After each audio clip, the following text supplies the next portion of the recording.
queridos Haris, Kai e Irene. Deus abençoe a você que vai ou estará assistindo mais uma aula da Escola Bíblica Dominical, da revista do 4º trimestre da CPAD Adultos.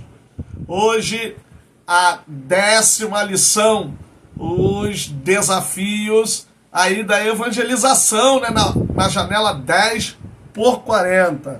Gente, sempre agora usando óculos para poder ler de perto, porque depois dos 40 a gente não consegue mais enxergar, não. Então, o desafio da janela 10x40. Queridos, eu quero agradecer, o canal está crescendo, daqui a pouco estamos quase chegando a 1000 pessoas aí, vai passando pro pessoal aí, dá um like lá, compartilha o vídeo, deixa o sininho lá, sempre alerta, sempre para receber notificações. Então me ajuda aí, dá um like, comenta, fala alguma coisa lá, entendeu? Nos ajude. Gente, estamos chegando no final desse trimestre. Hoje nós estamos aqui fazendo o vídeo da 10ª lição.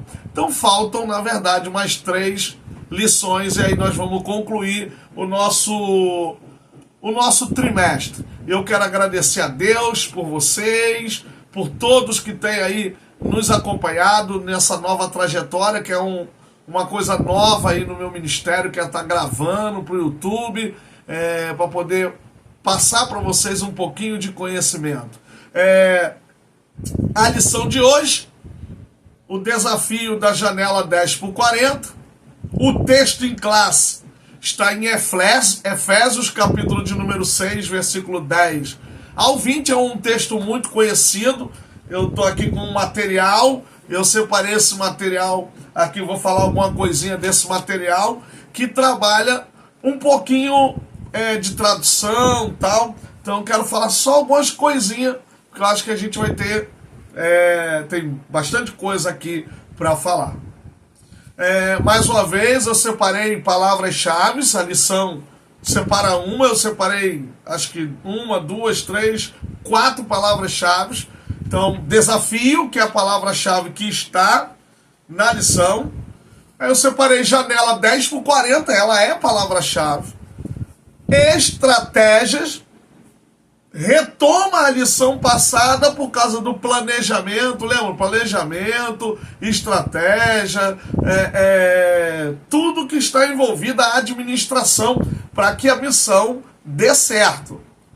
E batalha espiritual. Por que eu separei batalha espiritual? Não nessa perspectiva do que o pessoal inventou aí de batalha espiritual. A gente sabe que existe a batalha espiritual, mas numa perspectiva bíblica, conforme o apóstolo Paulo trabalha aqui o texto, que nós não temos que lutar nem contra a carne e nem contra o sangue. Ou melhor, nem contra o sangue e a carne, que está assim no texto grego, né? Raima e sarx. Então a gente não pode, a nossa luta não é contra o ser humano, porque quando você fala de Raima e você fala de sarx, você está falando da totalidade humana, o sangue, a vida, né, e a carne, onde está a vida. Então, na totalidade do ser humano. Então a nossa luta não é contra as pessoas, não é igreja contra igreja, gente contra gente, é contra os principados, potestades, reinos, dominadores e tal. Então é contra mesmo coisas malignas que estão nas regiões celestiais, no mundo aí dos seres espirituais. Isso aqui lembra muito também Daniel, lembram quando Daniel fez a oração lá e ficou 21 dias orando, aí Deus teve que enviar o príncipe de Israel para guerrear com o príncipe da Pérsia, ali na época ali do período do exílio babilônico. Então você percebe que nas regiões existem sim seres espirituais que vão estar batalhando no mundo espiritual. E aí a gente vai entender que nós realmente estamos numa batalha espiritual ferrenha. Gente, eu na minha introdução, eu já pego a introdução e trabalho já algumas questões da revista Mas eu falo também da questão da janela 10x40. O que é a janela 10x40?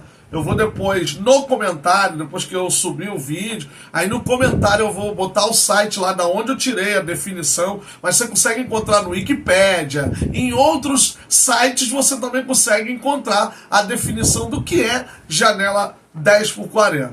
Então, na minha introdução, no que eu fiz, eu coloquei os dois grandes desafios que são propostos aí na lição a respeito dessa janela 10x40. Primeiro, a necessidade humana, e segundo, a perseguição contra a igreja. Então você tem aí esses desafios que precisam ser vencidos e que são também colocados em todo o conteúdo da lição, que é a necessidade humana e a perseguição contra a igreja. Então, os países que compõem ali a janela 10x40, eles apresentam sérios problemas sociais. Apresentam questões humanitárias mesmo. Ontem, na nossa turma de básico aqui na nossa igreja, foi a apresentação dos alunos e daquele material, daquele trabalho que eu pedi para vocês fazerem, qual a estratégia. E teve uma aluna que disse que, uma não, outras também, que falaram que fariam a medicina para poder entrar, e a lição também fala isso, que como evangelizar esses países a partir da medicina. Então você entra como médico e trabalha ali como médico fazendo todo esse desenvolvimento humanitário e nessa perspectiva você acaba evangelizando. Porque nas pesquisas que eu fiz aqui nos sites, para poder determinar algumas coisas aqui que eu vou falar, a maioria dos países que estão na janela 10x40 e que fazem parte dos 50 países que mais perseguem os cristãos, é tudo questão de religião contra religião, do islamismo contra o cristianismo. Existem outros, mas a maioria são problemas de religião com religião. Isso é um problema sério, gente. É um problema muito sério. A igreja, ou seja, o cristianismo, biblicamente falando, ele precisa ser uma religião de amor. Então, por isso que a igreja, de certa forma, não revida. É claro que nós temos os problemas do passado, da Idade Média, ou um pouco mais depois. Você tem os problemas das cruzadas, você tem todos aqueles problemas que causaram, foram guerras santas, guerras, assim, santas no sentido de dizer, né? Porque nós não podemos entrar em guerra com outras religiões. Então, mas se tratando de uma guerra espiritual, a gente também pode dizer que as religiões também podem causar essas guerras por influências de seres celestiais, entendeu? Então eu estou falando assim também com todo cuidado para não agredir ninguém, para não trazer nenhum tipo de problema para ninguém, né? Porque a gente tem que respeitar todas as outras religiões. E vocês sabem aí quais são os parâmetros de tudo, não pode a gente de qualquer jeito desrespeitar, mas eu quero que vocês entendam a linguagem. Então é necessário, é importante a gente entender isso. O cristianismo é uma religião de amor, ela precisa ser, pelo menos biblicamente falando. Agora, se na prática ela não é ou ela não faz, aí já não cabe a mim só resolver essa situação. Todos nós aqui precisamos mudar toda essa perspectiva.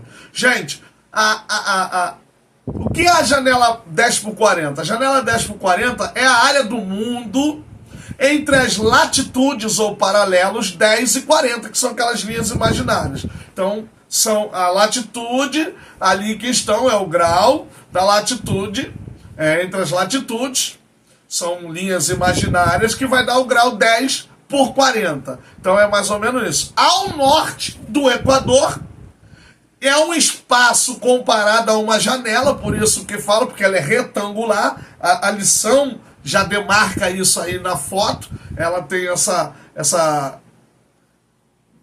marcação retangular, que ela vai do oeste da África até o leste da Ásia, incluindo o Oriente Médio e algumas partes também da Europa. composta por aproximadamente 68 países. Eu tenho um link aqui, inclusive é um site de uma agência missionária, que é a CEMIPA. Então eu vou colocar o site lá para quem desejar pesquisar e ter uma ideia maior. Você vai poder falar isso para os seus alunos, o que é a janela 10x40. Então é tudo isso aí. Gente, eu separei também os países que fazem parte dessa região. Então, do Oriente Médio, nós temos 21 países: Arábia Saudita, Argélia, Catar, Egito, Emirados Árabes Unidos, o Iêmen, Irã, Iraque, Israel, Palestina, Jordânia, Kuwait, Líbano, Líbia, Marrocos, Mauritânia, Omã, Síria, Sudão, Tunísia e Turquia. Na África são 12 países: Benin, Burkina Faso, Cabo Verde, Chad, Djibouti, Etiópia, Gâmbia, Guiné, Guiné-Bissau, Mali, Níger e Senegal. Na Ásia, nós temos Afeganistão, Bangladesh, Bahrein, Butão, Camboja, China, Coreia do Sul, Coreia do Norte, Filipinas, Índia, Japão, Laos, Malásia, Maldivas, Mongólia, Nepal, Paquistão, Sri Lanka, Tailândia, Taiwan Formosa e Vietnã. E na Euroásia temos 3 países: Cazaquistão, Turcomênia e Tadjiquistão. Na Europa nós temos a Albânia, o Chipre, Gibraltar e a Grécia. E o que eu fiz? Eu fui no site Portas Abertas para ver quais são os países que estão em perseguição frenética contra a igreja. E lá tem uma lista de 50 países. Gente, cerca de 28 países da janela 10x40 estão na lista dos 50 países que mais perseguem os cristãos. Então, os 3 da Eurásia, 2 estão ali. Na Europa não tem nenhum. Na Ásia, nós temos 1, 2, 3, 4, 5, 6, 7, 8, 9, 10 países que estão entre os 50. Na África, nós temos 3 países. No Oriente Médio, 1, 2, 3, 4, 5, 6, 7, 8, 9, 10, 11, 12. Ou seja, dos 50 países que mais perseguem a igreja, a maioria está no Oriente Médio. Então nós temos isso até os 50. Se a gente aumentar essa lista para os 100, como o Portas Abertas só está dando até os 50, a maioria também, então vamos ficar com esses 50. Gente, se nós temos 68 países mais ou menos, e você tem 28 países, tirando aí acima dos 50, então você tem apenas aí 40 países que não estão na lista dos 50, mas a maioria pode estar na lista dos 100, ou seja, todos podem estar na lista dos 100, mas aquilo que eu estou falando, como só temos uma lista até 50, então vamos manter essa média aí. Então cerca de 28 países que estão na lista dos 50, passou da metade, ou seja, mais do que a metade, mais do que 50% dos países que estão na lista de maiores perseguidores estão aqui na janela 10x40. Então, é um grande desafio. Além desse desafio que tem a questão da humanitária, você tem o desafio de vencer a perseguição. É claro que aqui eu não tive tempo, não consegui colocar cada país a porcentagem de cristão, mas alguns países aqui, 98%, 99% são Islã, 99% são isso, são aquilo, e às vezes 0,07, 0,02 são cristãos. Quando falo cristão, falo no contexto de católicos, protestantes e tal, juntando tudo. Então, porque eles também são perseguidos em certos lugares. Então, é lamentável essa situação. Por quê? Porque você tem que vencer todo esse processo, gente. Não é uma coisa fácil. O Brasil tá assim, uma bênção para nós evangelizarmos, para nós pregarmos a palavra do Senhor. Agora nós vamos para o grande tópico, que é o primeiro tópico maior, que seria a parte maior. Mais uma vez, a estrutura é quase idêntica, só tem um tópico aqui que tem dois subtópicos, e o resto tem tudo 3 subtópicos, mas são 3 partes, além da introdução e da conclusão. Eu espero que vocês entendam aí essa perspectiva do que eu estou passando, dos países, da perseguição. Então, tudo isso eu fiz, esse trabalho aí. Então, nós estamos numa verdadeira batalha espiritual, porque nós temos que vencer esses desafios. Eu sou daqui do Rio de Janeiro, por exemplo, porque tem gente que está me ouvindo de outro estado, de outro país. Você vê que de cidade para cidade os contextos são diferentes. As ações espirituais não são as mesmas. Então, até aqui no Rio de Janeiro, a gente percebe isso de comunidades para comunidades. Então, são ações que estão nas regiões celestiais. Então nós estamos numa luta, biblicamente falando, e essa luta, gente, só é vencida por oração, por dedicação a Deus, por entrar mesmo no terreno do adversário, evangelizando, pregando a palavra, claro que com respeito, com inteligência, sabe, com sabedoria, com conhecimento. A gente tem que jogar certas palavras fora, certas abordagens que desrespeitam, sabe, porque uma coisa é ter autoridade, uma coisa é ter ousadia, uma coisa é ter intrepidez, uma coisa é ter a eloquência, outra coisa é ser abusado, outra coisa é pensar que o ousado é o abusado. Não, abusado é uma coisa, ousado é outra. A pessoa que tem autoridade é uma coisa, a pessoa que tem abuso é outra, a pessoa que fala ignorância é outra. Então a gente tem que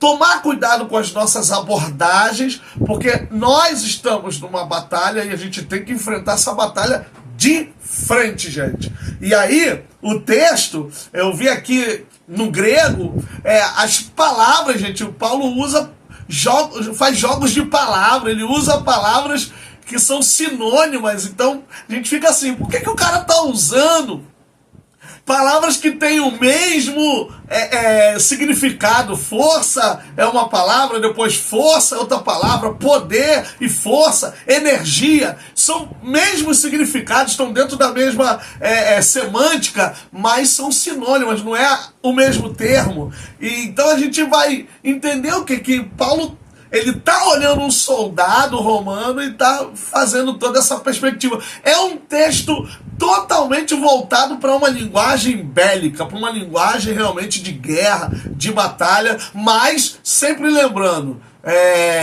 não contra Raima e Sarx, ou seja, não contra o ser humano, contra sangue e carne, mas contra principados, potestades, reinos e dominadores.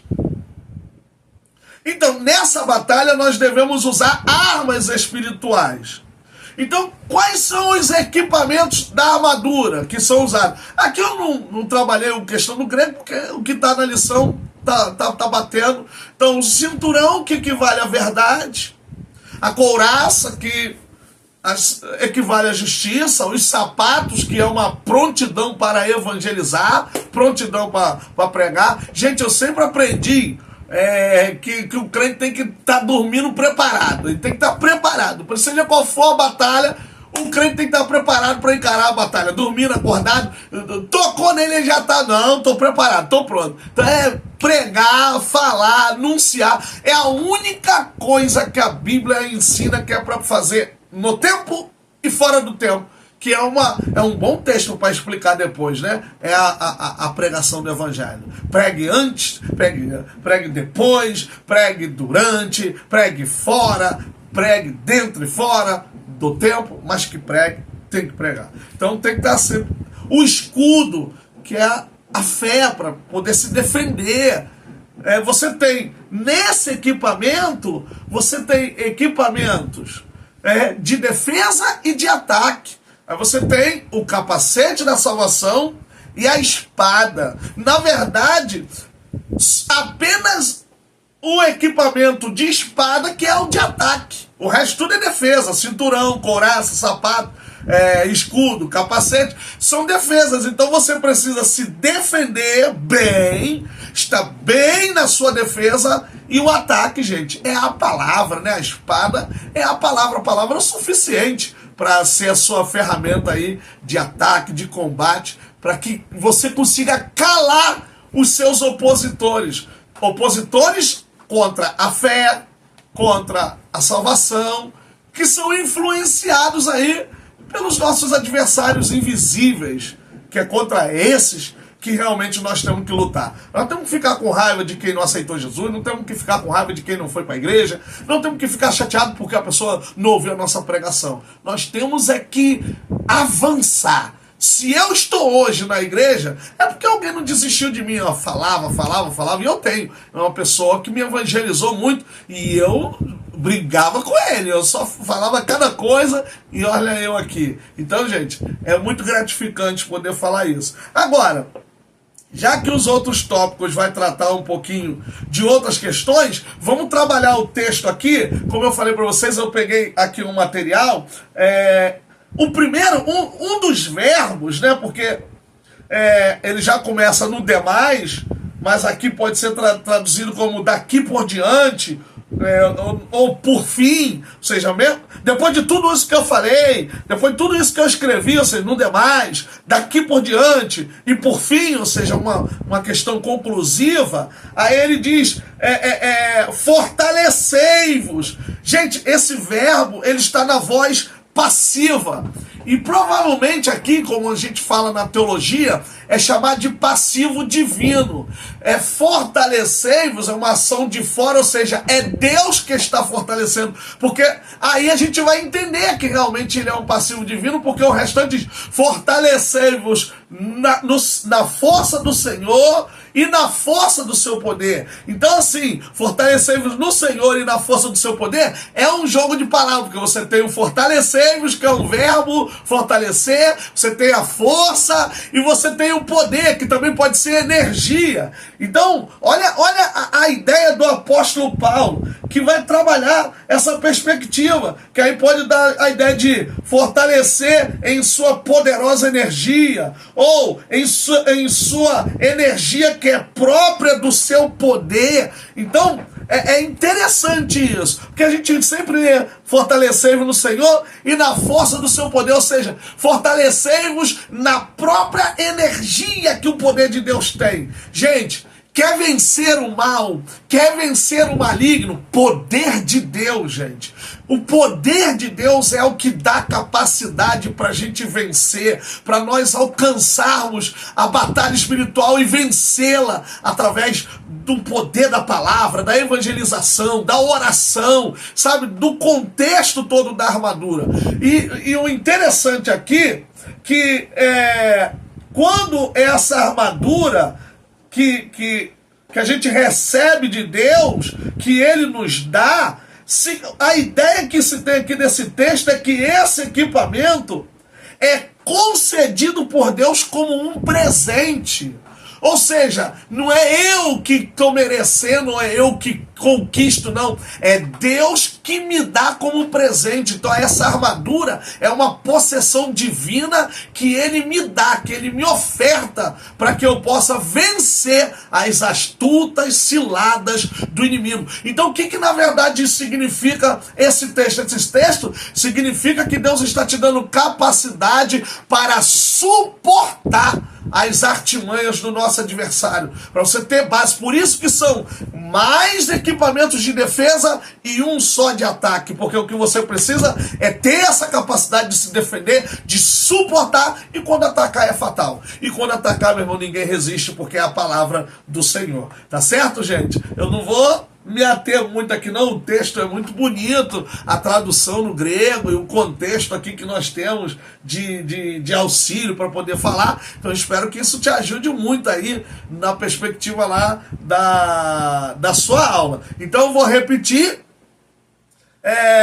cinturão equivale à verdade, a couraça equivale à justiça, os sapatos equivale à prontidão para evangelizar, O escudo equivale à fé para apagar todos os dardos inflamáveis. Então você vê que são dardos, mas inflamáveis, dardos em chamas, em fogo. Entende, gente? Então tem que ser um escudo que realmente tenha essa capacidade. O capacete da salvação, sabe? Aqui, tudo que é justo, tudo que é puro, tudo que é santo, tudo que é louvável, nisso pensai. Até inventaram aí um ditado, né, que mente vazia é a oficina de Satanás. Então, gente, tudo que é puro, tudo que é santo, tudo que é sagrado, tudo que edifica, nisso pensar. Então o capacete da salvação vai te trazer, como diz até a Bíblia, né? Quero trazer à memória aquilo que me traz esperança e tal. Então vamos trabalhar nessa perspectiva aí para poder o negócio dar certo, para poder avançar. Enfrentando a batalha espiritual. Então eu tenho que enfrentar essa batalha espiritual. Eu preciso enfrentar essa batalha espiritual. E como eu preciso enfrentar essa batalha espiritual? Eu preciso enfrentar essa batalha espiritual a partir dessa capacidade de poder trabalhar e vencer essa questão do maligno que atua nessas regiões. Então, não ter medo. Enfrentar mesmo, avançando de maneira que você consiga abrir campos de batalha, abrir frentes de campo, para que a obra do Senhor entre ali. Sabe, uma coisa que eu achei interessante aqui, inclusive ontem me chamou muita atenção lá na nossa igreja, no curso, é um texto áureo, porque o texto áureo que está em Romanos, capítulo 15, versículo 20, e desta maneira me esforcei para anunciar o evangelho, não onde Cristo houvera sido nomeado, para não edificar sobre fundamento alheio. Ou seja, Paulo só queria ir onde não tinha ninguém que ainda tinha Jesus. Paulo só queria ir aonde, tanto é que quando ele vai para Roma, ele vai para a igreja, mas ele não vai, porque já tem uma igreja estabilizada lá, tanto é que ele fala isso para a igreja de Roma. Então Paulo, ele quer ir para lugares onde não tem, foi para Filipos, foi para tudo quanto é região da Ásia, ele ia para não estabelecer em terra alheia, onde já tivesse Cristo sido nomeado. Então, missões também significa isso. E também para lugares remotos ou não remotos, mas que Cristo ainda não tenha sido nomeado, não tenha sido estabelecido. Nomeado aqui com o sentido de que Cristo ainda, o seu nome, a sua vontade, a fé nele já tenha sido estabilizada ali naquela igreja. Então, enfrentar realmente esse desafio, então, esse contexto da janela 10x40 é realmente enfrentar o mal muito de perto. Ontem um menino estava contando, não sei se é verdade ou se era uma representação, ele estava dizendo que tinha uma ilha, e nessa ilha tinha só escravos e os seus donos, e aí dois evangelistas foram para evangelizar, eles proibiram, disseram que não, eles falaram, se nós nos doássemos aqui para nos tornar escravos, eles aí pode. Aí eles ficaram lá, mandaram um recado para a família e não voltaram mais, evangelizaram. Então, enfrentar o mal, acima de tudo, ter a capacidade de amar a Deus com toda a sua força, com todo o teu desejo, com toda a sua alma, porque é Deus que está conosco, é Ele que nos faz vencer. Então, amar. Eu ontem falei e repito aqui para vocês, eu acredito, você pode dar sua opinião também, eu acredito que dentre nós ninguém ama mais a Deus do que os missionários, gente. Porque os missionários estão dispostos mesmo a morrer, a entregar a sua vida. E às vezes nós ficamos só de palavras, gente. Eu morro por Jesus. Eu largo tudo por Jesus. Gente, é igual eu falei ontem, o que eu larguei por Jesus, gente? Largar coisa por Jesus é você estar lá no auge, você ter tudo e Jesus falar para tu, entrega tudo, larga tudo e vai fazer minha obra. Isso é largar tudo. Então, o missionário realmente são aqueles que mais expressam o nível que nós temos que amar a Deus. a ponto de largar, de deixar tudo, pátria, família, tudo, parentela, e um país que ninguém conhece, que ninguém sabe quem você é, ser hostilizado, ser perseguido, ir pra cadeia, sofrer, mas está lá pregando o evangelho. É assim, é dessa forma. A segunda maior parte, enfrentando a batalha espiritual, já falei, os principais desafios da janela 10/40. Então, as maiores necessidades humanas, elas estão na janela 10/40. Então são três as maiores, os principais desafios ali. E as maiores necessidades também estão ali nessa janela 10/40. Então, as maiores megalópolis com mais de 1 milhão de habitantes estão ali. Ou seja, as maiores metrópoles, as maiores cidades, ou seja, aquelas que têm mais de 1 milhão de habitantes, a maioria delas estão na janela 10/40. Na verdade, uma grande parte da população mundial está concentrada na janela 10/40. E diga-se de passagem, né, gente? O berço da humanidade está ali na janela 10/40. Então, ali é o lugar que concentra bilhões de pessoas, ou seja, uma grande parte da humanidade está concentrada na janela 10/40, e as megalópolis, as maiores cidades, os maiores centros aí, você vê que a China está ali, a Índia está ali, então as maiores cidades com populações imensas estão ali naquela região. Então isso é um desafio a ser encarado e a ser vencido. As pessoas, no caso, antes disso, bilhões de pessoas, olha isso, gente, bilhões de pessoas doentes e vítimas de guerras e que vivem em calamidades, tudo isso ao mesmo tempo. Elas estão concentradas nessa região. É muita coisa, é muita coisa. E terceiro, as pessoas mais carentes, eu coloquei carentes como um eufemismo, as pessoas mais pobres, as mais necessitadas, com alto índice aí de pobreza do mundo, estão na janela 10/40. 3 grandes desafios. As maiores megalópolis estão ali, com mais de 1 milhão de habitantes. Pessoas em todo tipo de calamidade, guerra e doenças estão ali, bilhões de pessoas, e as pessoas mais pobres do mundo também estão naquela região. Olha isso, gente. Olha isso.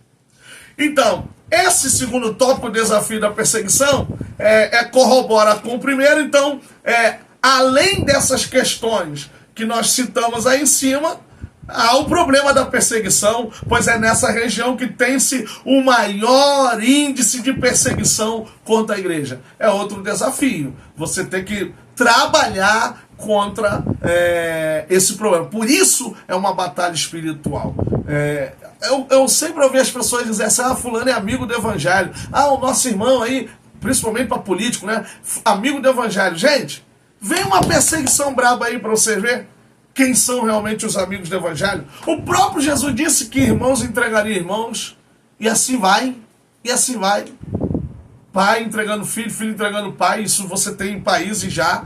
Então você tem país que, se o camarada se converter, a própria parentela ela denuncia ele. Então a coisa é muito séria. O desafio da perseguição é muito sério. É uma realidade que nós aqui não sabemos muito bem o que é. Pode ter aqui uma perseguição institucional, mas esses países são perseguições motivadas pelo ódio, pela religião, motivada por coisas mesmo que fogem da nossa alçada, né? Fogem da nossa perspectiva, mas nós, como leitores da palavra, entendemos isso. Terceiro ponto e o último ponto, esse aqui é o mais tranquilo, eu vou já falar os 3 tópicos que a gente já está finalizando. Então, estratégias para alcançar a parede da janela 10/40. Orando pela janela, evangelizando por meio de ação social, ou seja, entrar como médico, como psicólogo, entrar como um grupo de pesquisadores, criar uma estratégia para poder evangelizar. Ação médica missionária, você entrar como médico missionário também faz parte da ação da ação social, que você vai trabalhar ali como médico e tal. Então essa parte tem muito a ver com a ideia de como eu devo fazer para entrar. E eu deixo uma pergunta aqui para vocês. Qual estratégia ou estratégia vocês criariam para entrar nos países da janela 10 por 40? Coloquem no comentário lá, por gentileza, isso vai me ajudar muito. Concluo esta lição dizendo que os desafios a serem vencidos na janela 10 por 40 exige de nossa parte o revestimento dessa armadura. Exige de nós uma vida pautada pela fé, palavra, justiça, perspectiva de mentalidade cristã. Então só há uma forma de vencer esse mal, é tendo a força do poder de Deus. E o próprio texto diz, e havendo feito tudo isso, ficai firme. Nós precisamos ficar firme.